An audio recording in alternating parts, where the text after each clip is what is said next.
retraction after polymerization. Here I would like to talk also about retraction cords. This is a very important product for us, especially to retract the gums, not only to maintain healthy gums, but also to see better our application area. Here we see one of the interesting cases, important cases by Bora. This is an abrasion, and the picture has been taken closely.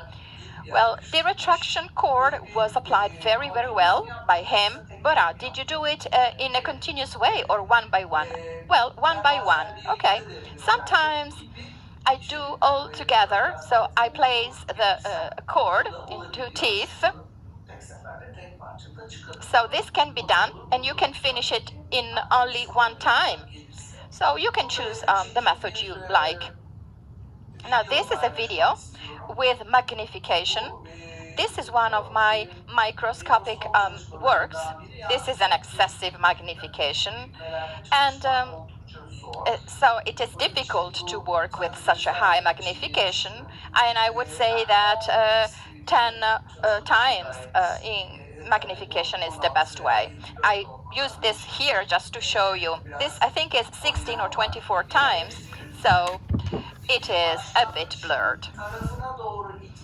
So when I place the cord, I need to push it towards the starting point of the cord. If you try and push it, then it might fray from the insertion point. You need to be very cautious, and then you use a special spatula. Now, isolation, as we said before, it's the most important thing in the reconstruction and the restoration of the gums.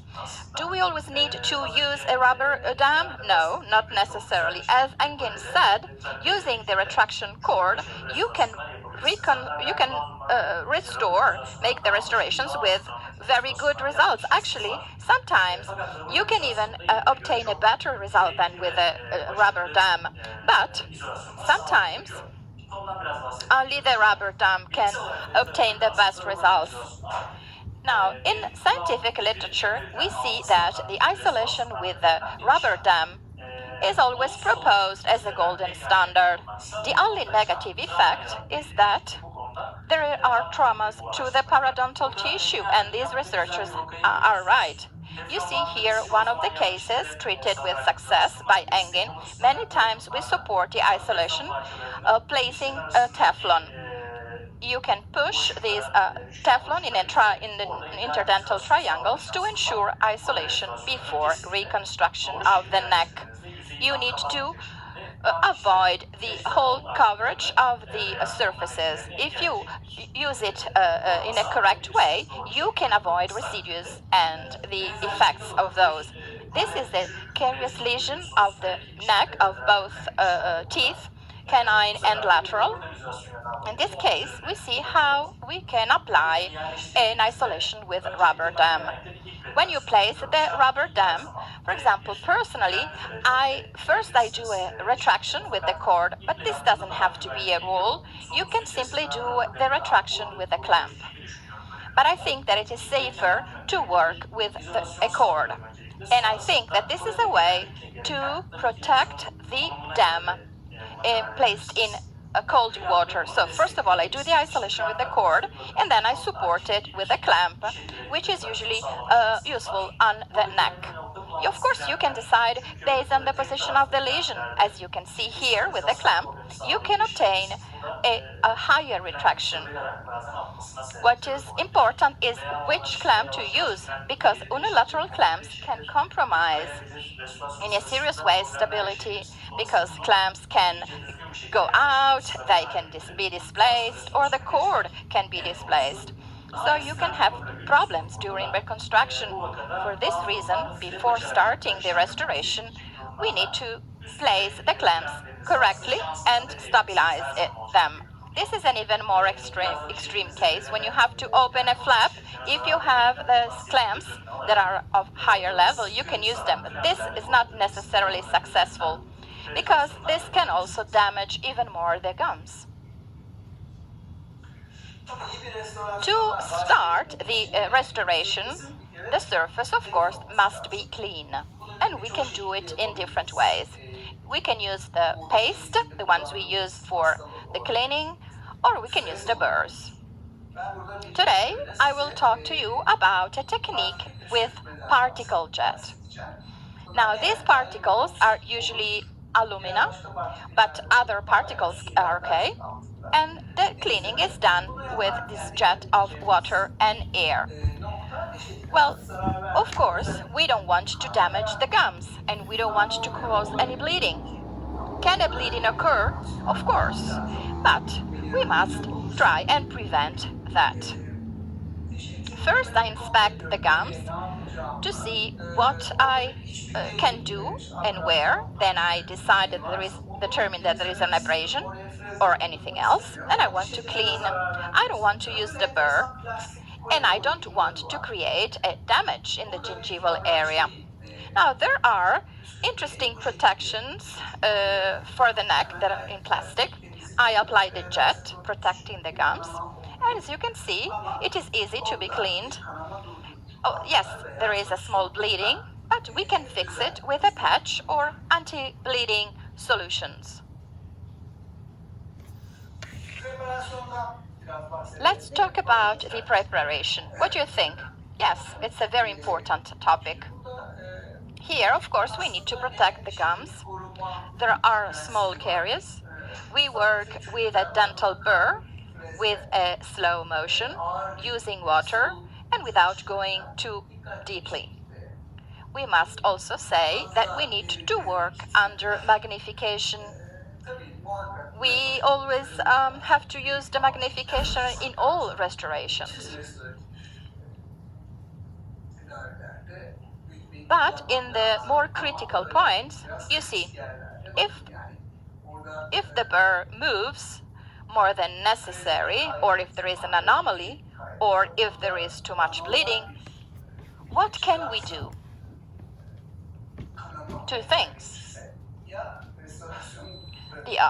Two options. Either you simply leave and you abandon the treatment, or you go directly to the rubber dam. Okay, let's go to the rubber dam. This is the restoration I did using a rubber dam. The animal can help us here. This is the best place to use. This is done with a burr using the shape points. Well, I call them like a rugby ball. We can use the ones with yellow or red rings, and I use a diamond burr because I want to ensure a smooth shift from the animal to the composite. Now, if I'm not mistaken, here you also have a case. You will show it later. This method can be applied also when we have animal tissue in the neck. It's a difficult point, but it's important because we need to proceed with adhesion. Okay, let's not take into consideration the dark colors on the tooth. We don't have to take out all the dark colors. Provided it's hard, the colors can remain. Actually, we do the last checks for this reason, because we don't want to forget anything. Okay, you can continue now. This case is very similar to the one we saw before. There is a lesion in the neck that is very deep. Here we have used a beveling of the animal. And let's not forget that the limit and the angulation of the bevel is very important. What is even more important, as Engin already said, is to treat the area with acid so that it overcomes, it exceeds the limit of the bevel. We need to be cautious. Now, going back to what we said before, here you can see that if in the neck area there is animal tissue, doing the bevel can give us an advantage. Actually, in the restorations of the neck, we need to do the beveling of the animal tissue in any area we can. But this is not always easy on the cervical area. If you have a good retraction, you have achieved a good retraction, the result is good. Of course, if the position of the lesion allows me.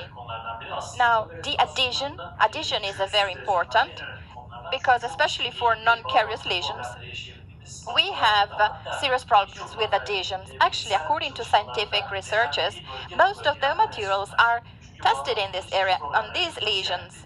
This is the place where we have most of the problems with adhesions. And we need to be cautious on different things. Now, look at the researchers, and as you know, we have various methods like total etch, self-etch, selective etch. I can say that you can use universal bonding. They are very convenient materials and they ensure clinical good results. And this is my personal opinion. And now Engin will tell us what his opinion is. In different methods, when they studied adhesion for wet and dry tooth with a self-etch, there is not much difference between selective etch and total etch, but total etch prevails slightly. We don't suggest using only self-etch. We have to apply the acid on the animal. This is a golden standard, golden rule. And now the floor to Engin. I'm going to show you this video, and the complete version of this video can be found in my YouTube channel. Usually, I use two different products on two different tissues. So, I use the dentin. On the dentin, I use a primer, and the adhesive on the whole of the animal. Most of my treatments for restorations use universal bonding. Since this is a place that is a bit special from a medical point of view, I prefer to also apply dental cement. So I treat in a selective way the animal line, where we did the bevel. Well, in general, I have been using the total etch technique recently, but since most of the dentin here is not covered, I did not touch it with the acid. But in minor restorations, you can use the total etch system. Of course, you need to be cautious with the time. For example, if on the animal the waiting time is 30 seconds, this time must not be exceeded by 15 seconds on the dentin. And after applying the acid, you cannot exceed 15 seconds because it's a risk otherwise. Here, the area is treated with microbrush after the application of the primer and adhesive. It is important to obtain a good polymerization. Here, what is important is the distance of the light tool. We must not keep it. We must not hold it far. It must be as close as possible because we think that the material is very thin, so it polymerizes quickly.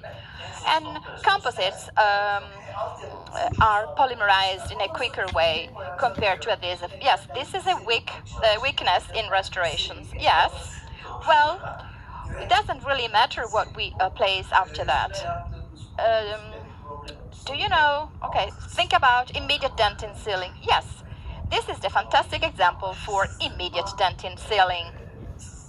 Even if there is a problem with the composite we will apply later, the lower layer must be perfectly polymerized and adapted in its place. Now, the main element here, again, for resistance is the adhesive system. Now, restorations. Yes, this is very important.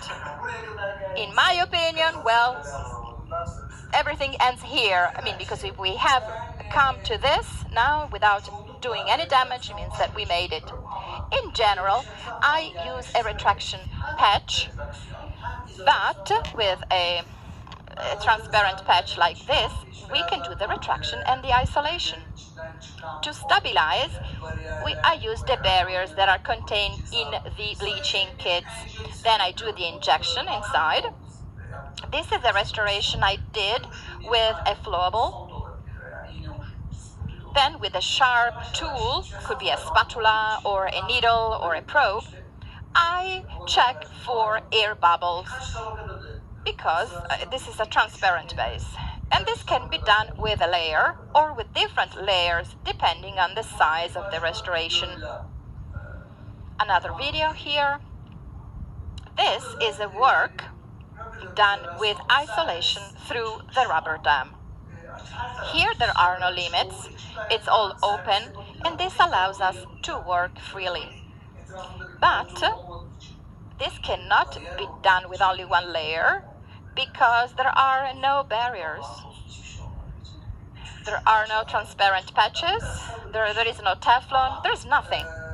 So we need to work one piece at a time, and we need to be patient. You need to do it in an accurate way. If this usually lasts 10 minutes, this is going to last 15 minutes. Then we put the layers, and we need to work with the magnification, and we have to fix any irregularity or air bubbles, and then we polymerize each layer. Do you usually work with fluid? Flowable? No, let's call it fluid because I'm trying to emphasize its ability for the filling.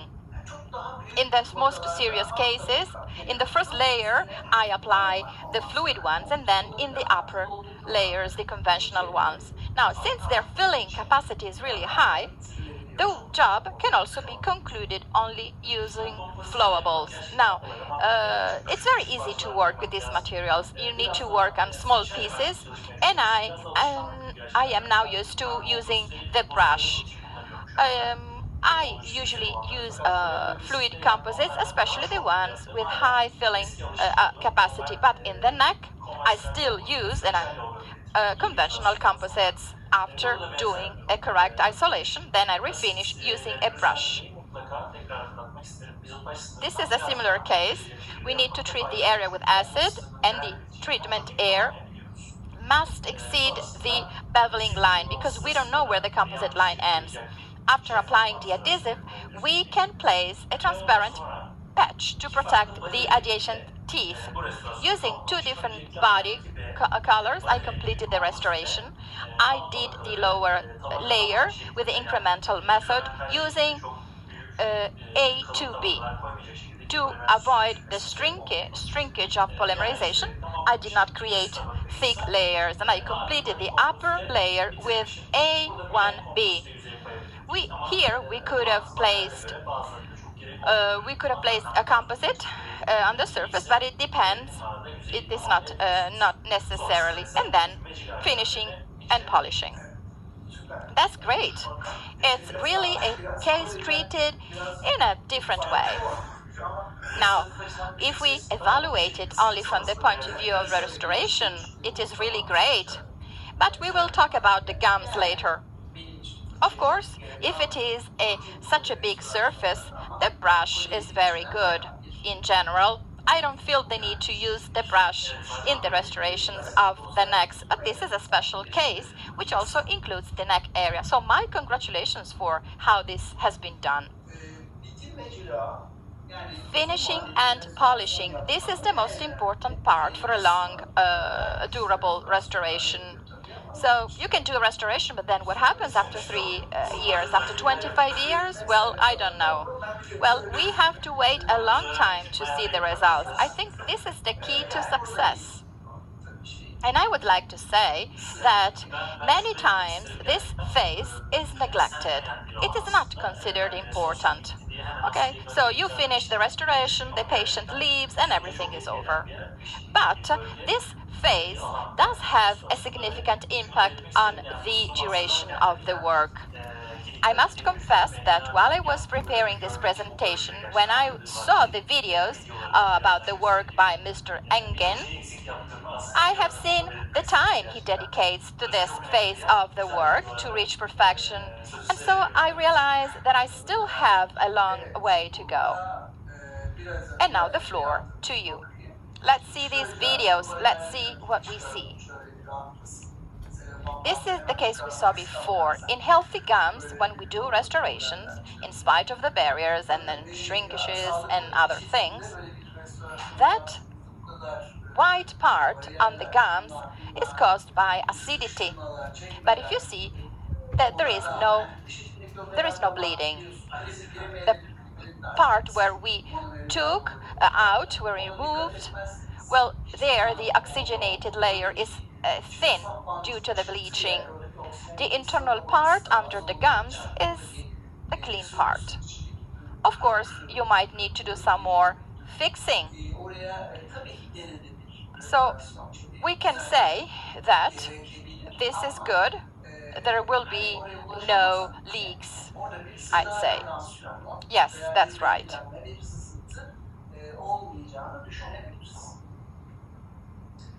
Next one.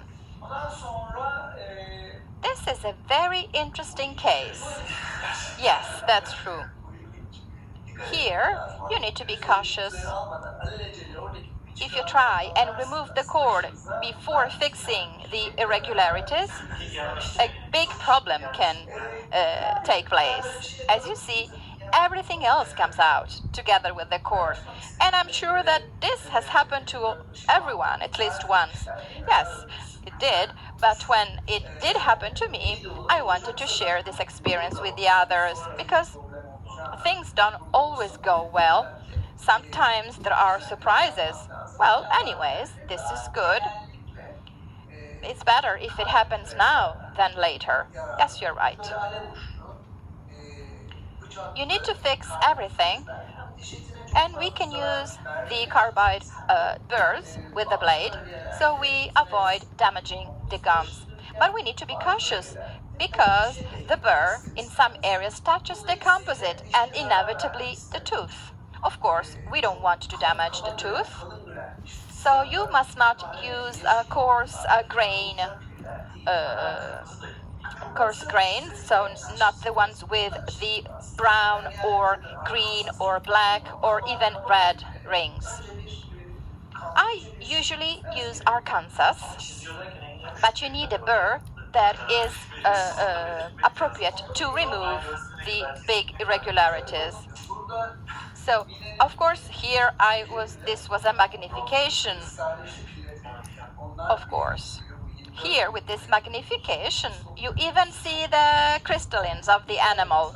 This is a 4-time picture, so it's pretty big. Of course, you cannot see this with a naked eye, but our suggestion is always working with magnification. But of course, we don't want to damage the animal and the gums. Now, we remove the cord and we see what has been left, because we might be left with pieces of gums. You see that now it goes back to its normal position. Well, I also helped it with the tip of the probe. You see, I cleaned the pieces of gums. Well, this is important. We need to work seeing but also feeling. Of course, there will be some bleeding, and so it will be difficult to see everything clearly, but using right tools, like for example a knife number 12, we need to do the checks and make sure that just check for a roughness and remove any roughness. Well, for the success of restorations, well, then we might have to re-intervene again with a burr. Well, sometimes when I do it, not always, well, sometimes I close my eyes because I try and understand. I want to feel it instead of seeing that, but of course you don't have to do that. Actually, it's better if you don't try. But anyways, everyone has their own techniques. Now, to conclude, we use again a plastic burr and we do the polishing. So we have a long-term restoration. And then, well, these are the follow-up videos.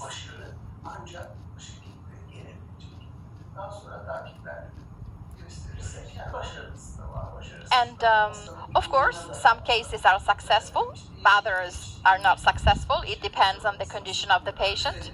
It depends on what the patient eats, drinks, the way they brush their teeth, and they clean their teeth. It depends on many factors, of course.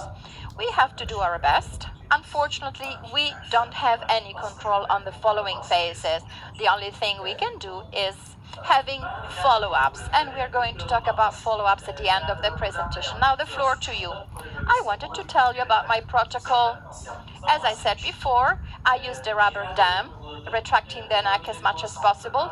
Yes, also, as Mr. Engin, I use carbide burrs because they are more friendly to the tooth and there is more control on the gums. But I'm able to fix irregularities with small size discs like the ones you see here. They must not have coarse grains. You have to choose the ones with medium or thin grains. If there is a big irregularity, of course, you need to treat the area first with the carbide burr, and then go to the ones with thinner granules. My suggestion is also using plastic spirals with diamond grains. They're very good for the polishing of the surface.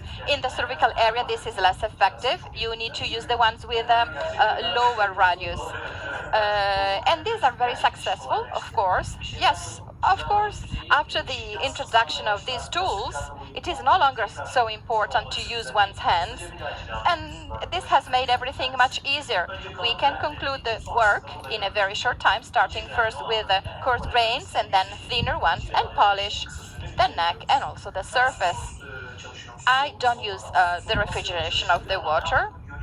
Of course, you can work with the refrigeration, but I want to see what I'm doing. Of course, this can create some sensitivity for the patient during the work, but not after the procedure. This is the method I usually use. Well, it has become as a mirror. Yes, it's true, but this is only the surface. In the neck area, the work I do, the work you do are very important. So you need to be very cautious with the neck area and with the gingival margin. In this image, we have the final image, the final part of the case we saw. I don't have the long-term follow-up images, unfortunately. So this is after 15 days. And in this case, if you remember, we did a very deep retraction. Usually, I expect that after 1 week, the gums go back to normality, taking back their natural color. Unfortunately, in this case, this was not the case. It was more difficult. This is the final state of the case we saw before with carious cervical lesions. We used only one color with a material which has a blending effect and a chameleon effect. Well, these are very good products.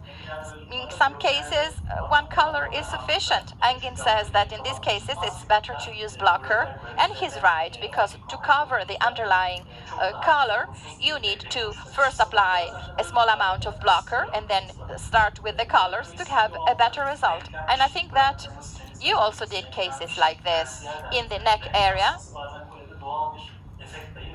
Well, the color we couldn't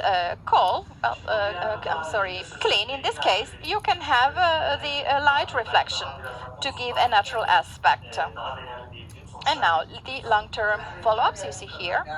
Well, you talked about blocker. Well, to tell the truth, you need to use it with caution. We cannot cover every time we see a discoloration.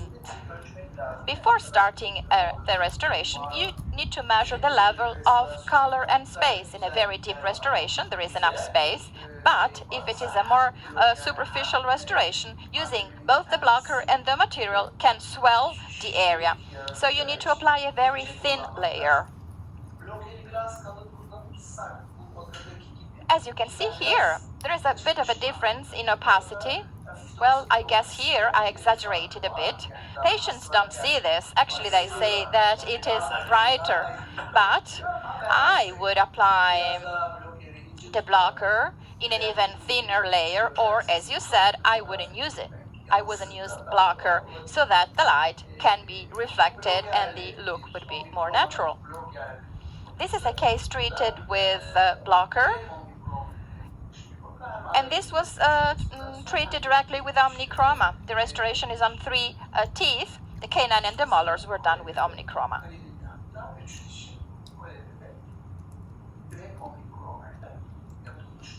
Well, great work. Yes, patients don't notice this. In general, patients are satisfied because there is a comparison between before and after. Of course, they're only interested in the final result, in the final look, but I'm interested also in the contour, in the adaptability. Of course, these are things that are much more important. Well, maybe the color won't be perfect, but the condition of the neck and the tightness, them must be perfect, and the sealing must be perfect. This is another case to be treated with omnichroma. You see here there is no need to use blocker. Well, for me it is more difficult with the lower arch. Yes, there is not too much space, they're very small, you really need to work with caution. And even though they are 4 together, I work on them one by one. I treat all of them with the acid and then I fix them. Okay, this can be done in only one appointment, of course, but it's best to do it one by one. Yes, you can do it one by one. I'm going to show you an even more difficult case. When the necks are like this, the work is even more difficult. It's even difficult to place a dental floss. And also the polishing is a problem. You need to use plastic, you need to use even smaller plastic burrs. This has been done with omnichroma. Now, follow-up. Follow-up is very important, especially the long-term one. Also short-term ones. We did a job and we're curious to know how it went. So what happens after the polishing? Okay, and there also the gingival bleeding, but then we send the patient home and we tell the patient that this is normal, and this is going to be solved in some days, and the patient says okay, and they leave. But I also would like to see what has happened. So in the next week, after all the restorations, we want to see the patient. I also would like to say that according to scientific studies, the follow-ups, I published a new article about follow-ups. 4 years. 4 years are considered short term. 7, 8 years are considered medium term. And now we are going to see the follow-ups that are much longer. They're very difficult jobs. I mean, following the jobs that you did many years before, using the materials that were available at that time. Well, this is really impressive. Now the floor to you. Well, one day, this patient came to my practice. I do routine visits and I call my patients every 6 months. The patient comes, but maybe he or she doesn't come because I don't really want to insist too much. But we would like patients to come, and I saw this problem during a follow-up, and the patient didn't know about this situation. I had done the restoration of the neck to this patient, and then I saw this dark color due to the blood or inside the tooth. But of course, dark colors are due to many factors. Well, if we want to call this defect, well, it would not be fixed superficially, but we could do a reparation of the restoration. We can consider this a reparation. It was enough to remove the involved area of the composite, but not all of it. We can make a new restoration of that part only. Of course, we need to be on the animal. And of course, we need to fix the part we open, 50-50. You need to take a piece of the animal the same size of the open part. Yes, that's true. We can use the burr or the particle jet, taking into consideration the protection of the gums and avoiding the bleeding, and then we can continue the restorations with the usual methods we know. In this case, using your method is more appropriate. After isolating and after cutting the old composite, you need to fix and clean the surface. The application of the acid, apart from cleaning the surface, will also increase its roughness. We always comply with the rule of the time, 30 seconds on the animal and 15 on the dentin. And to ensure the isolation and retraction, we can use the cord or the strip or both. And then we complete the restoration and we start with the polishing.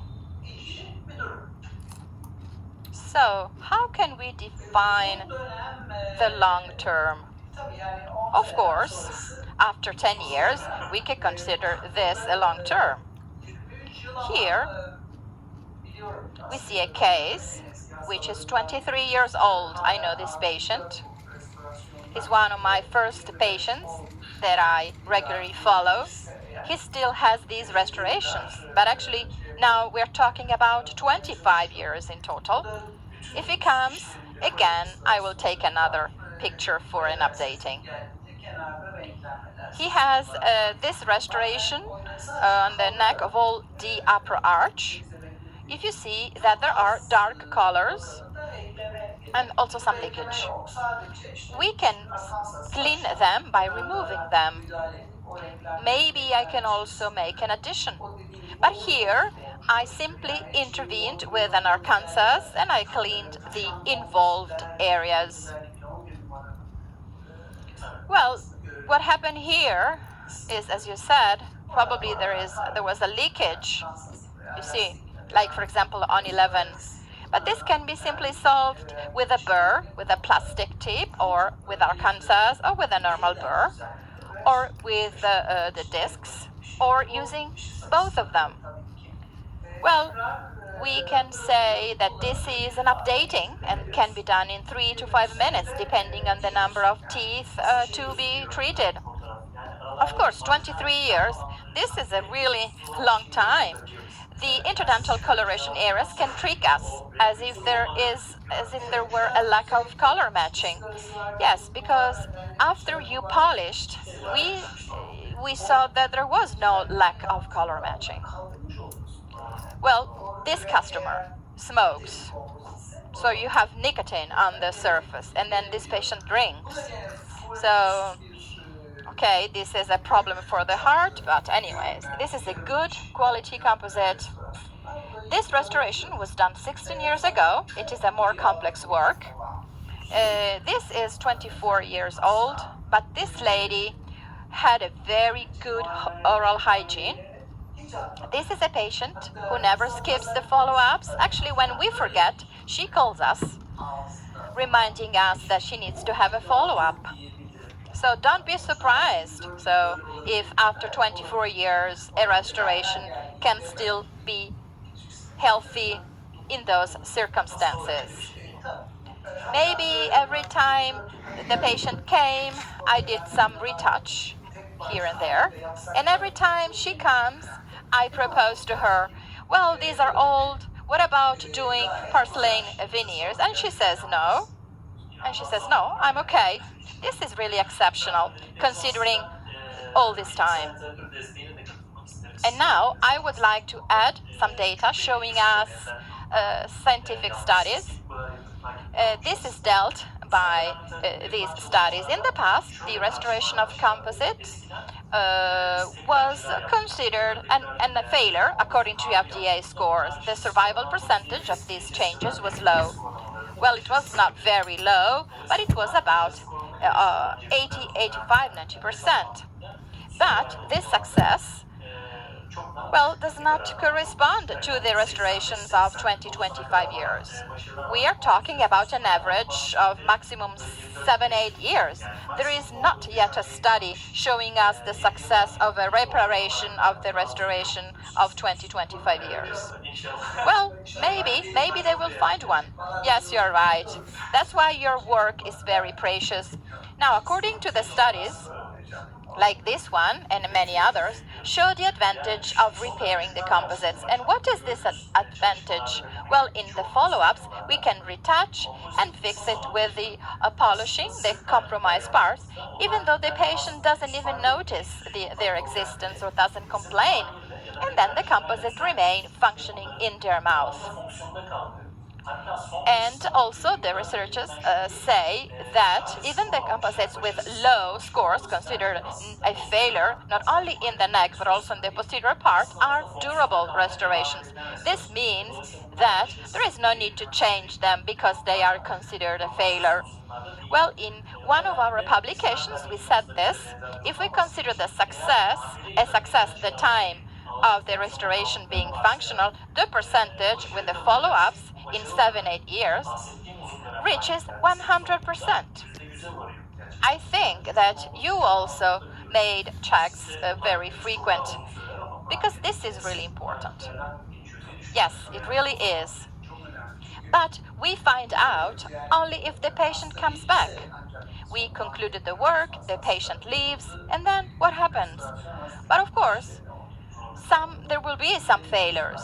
It is impossible to satisfy everyone. And then we are not robots.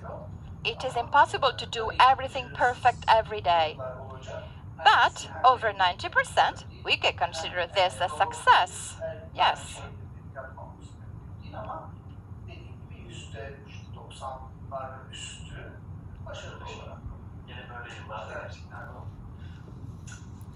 Dear colleagues, this is the end of the presentation. Thank you, Bora. Thanks to you, it was my pleasure. You really worked very hard. Yeah, it was a pleasure. I tried to contribute too. And I hope that our presentation will help our young colleagues. So goodbye from our beautiful Istanbul. So see you next time.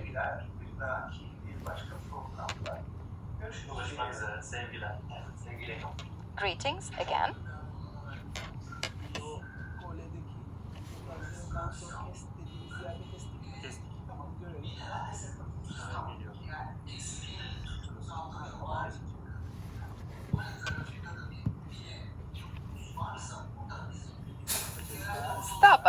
Stop, then I can cut here, so it's perfect.